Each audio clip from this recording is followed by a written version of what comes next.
Good time zone, everyone, and welcome to my first ever podcast review for Fallout 1 from Interpay Productions, released on October 10th, 1997, the very first Fallout game in the Fallout IP. With the show bringing researchers to the IP, everyone and their mom is currently playing through the Fallout franchise, or at least the ones that can be playable anyway. There's Fallout 1, Fallout 2, Fallout Tactics, there's Fallout Brotherhood of Steel for the PlayStation 2, there's also Fallout 3, Fallout 4, Fallout 76, Fallout New Vegas. There's so much Fallout. There's so much Fallout. I cannot even begin to tell you how much Fallout there is.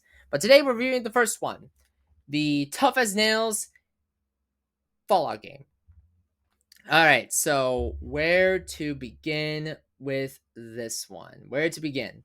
There's just so many things I want to talk about Fallout 1, but I don't want to spoil it because, well, I'm going to try to keep it as light as possible because I think everyone needs to understand that this game is not meant to be taken very lightly because these two games are, the Fallout 1 and 2 are just different beasts within the Fallout IP. Same thing for Fallout Tactics.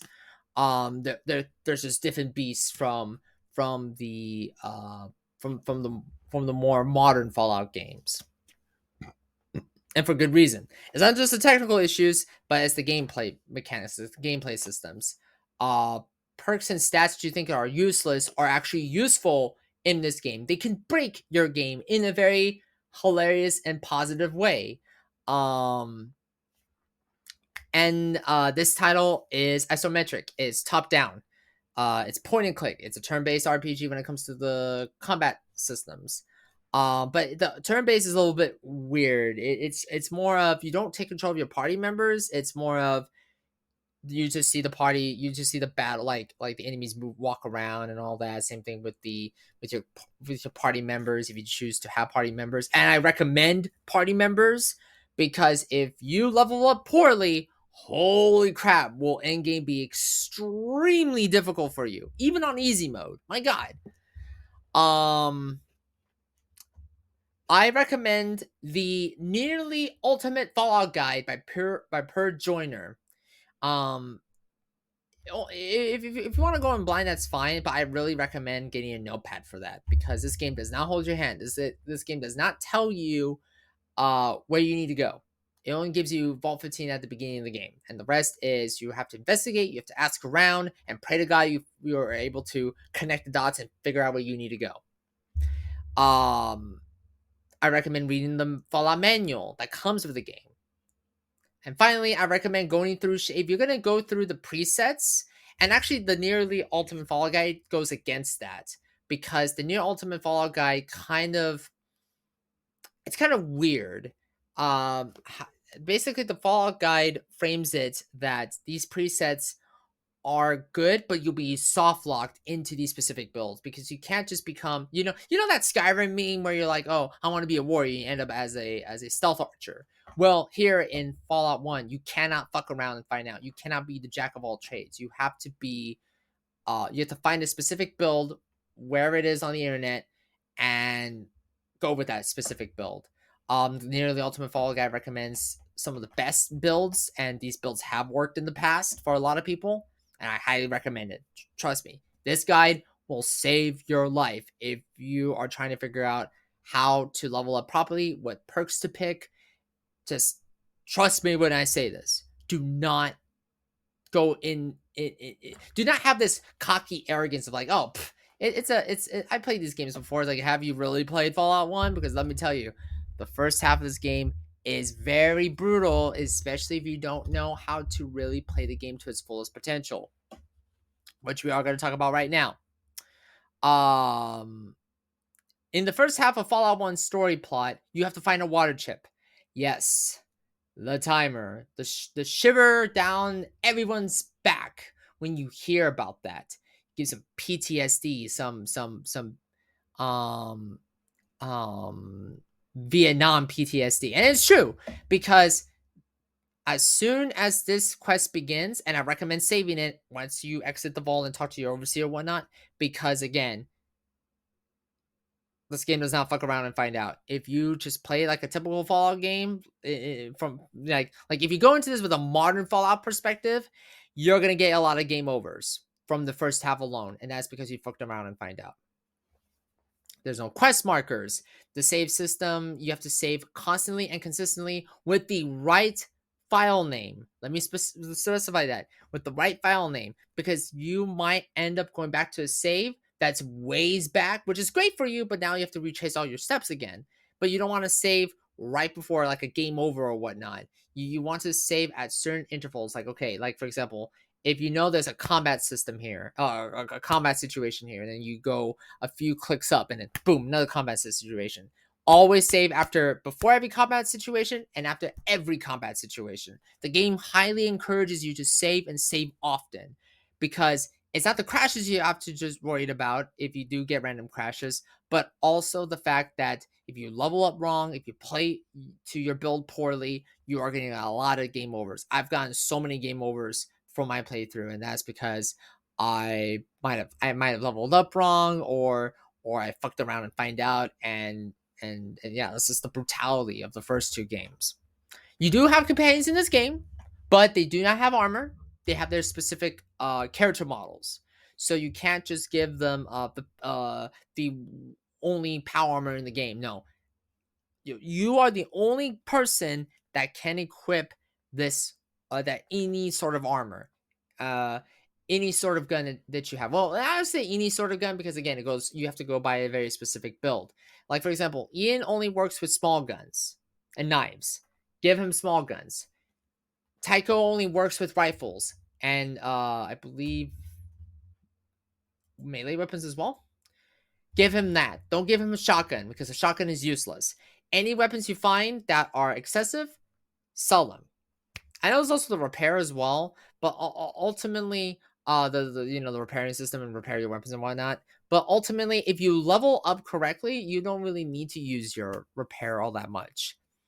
And the only and the only way you can like give your companions stuff is by bartering with them, and or reverse stealing, pickpocketing. I still remember that was like a thing in Skyrim on the PlayStation 3, where everyone would try to reverse pickpocket, like say Lydia, for example, to give her Forsworn armor.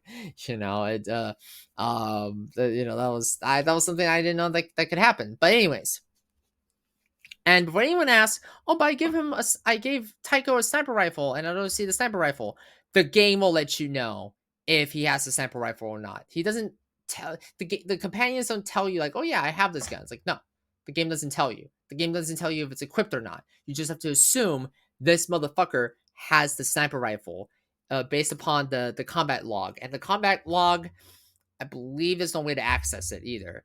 If there is, then great. I forgot to read the manual. Then this is why the manual is important. Right. So let's talk about the second half of the game, because I think the second half of the game is also important to talk about. So after you get your water chip, the water chip for your vault, you have to deal with the super mutant threat. This second half does not have a timer, but just because you're the most badass looking motherfucker in town doesn't necessarily mean you can walk all over the super mutant threat. These super mutants have big ass guns, like a rocket launcher, like a flamer, like a plasma minigun. I forgot the name of it because it was also in Fallout New Vegas. I forgot the name of those guns. But these guns can one shot you. They will take down your companions in one shot. Yes, you can use the bats all you want to, but the super mutant threat, much like the Deathclaw quest for the Fargo traders in the hub, these are extremely brutal enemies. These are tanky enemies. If you can get through the super mutant to one super mutant encounter, you have truly made it in Fallout 1. This game kind of encourages you in the second half to do whatever you want with it. Yeah, some quests will be locked off, obviously, but at the same time, though, if you play it very smartly, you can get to the water chip location within the 150-day limit without having to worry that, oh my god, I totally fucked around and find out, and now it's almost game over. It's like, no, you only fuck around and find out in the first half if you play this like a modern Fallout game. Then we come to the second half where you can actually play like a modern Fallout game because and I say it because it's weird. It's like wait, you said but hold on. The second half doesn't have a timer. It has a quote unquote day timer. I believe up to like 500 400 days, right? The 400 comes in if you have like a water caravan that leads you back to your vault, but the game doesn't specifically show you this. It only tells you that you have less than 400 days to complete the overall game. And that's why I don't recommend doing the caravan, especially if you're new to Fallout. You can do the caravan on your second run through because now you know, like, okay, now I know where everything is at. I don't have to worry about stressing myself out, right? But even if you are still worried about the gameplay a bit, then keep playing it smart before you start being a bit more before you start looking for more challenge to your playthrough of Fallout 1. If you can, and oh my god, the visual storytelling, the voice acting, the writing is so well done. Like these characters are so memorable. Like the final boss was just like, oh my god, this is very terrible. Like my god, like you something about Bethesda's villains, they just don't appeal to me like the first like the villains in Fallout 1 and 2. And I haven't even played the second one, you know. And yeah, you can say like, oh, but you know, they're you know, what about the antagonist from Fallout 3? It's like, yeah, I know he's a famous voice actor, but again, it's the writing. It comes down to the writing. It comes down to the believability of these characters. Why do you think Fallout New Vegas is so popular, and why people always prefer Fallout New Vegas over Bethesda games? Yes, those Fallout games are amazing under the Bethesda umbrella, but when you look at the antagonist, when you look at the characters in Fallout New Vegas, that cinema quality versus, and yeah, there's some memorable characters in Fallout 3 and Fallout 4. The Fallout 4 companions are just spectacularly amazing, but then you look at Starfield and you're like, where was the passion, you know? And yeah, there's some memorable moments in Fallout 76 too, but it's Fallout 76 is a different beast on its own as well, being the multiplayer Fallout game. But um if you overlook, if you can overlook the technical issues of the random clashes due to the memory leakage or just how old the game is, if you overlook that, if you play the game smart and to the guide's recommendations of, hey, go for these specific builds, don't go for the presets because these presets are soft locking you into these characters.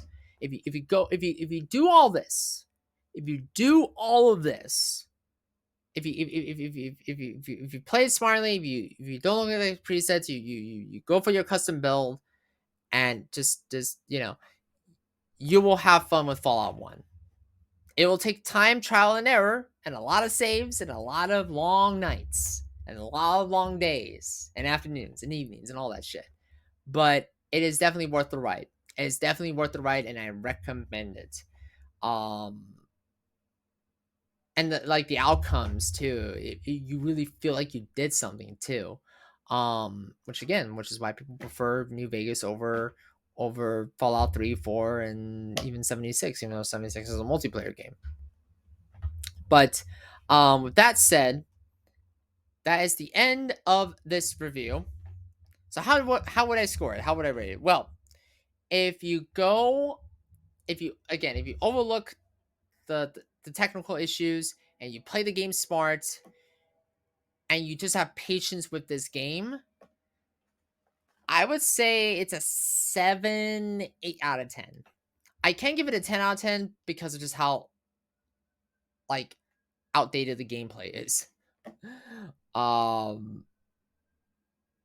You know, and that's a shame because I want to give it a 10, but maybe back then I would give it a 10 or maybe at least an 8 or 9, but or solid 8 or 9, but it's kind of shifting between a 7 and an 8. Just because of the the different elements from the modern Fallout games. I really hope you enjoy this video game review. I know it's my first one. Obviously, it's scuff as all hell, and that's totally fine. Live and learn, right? And all that good stuff.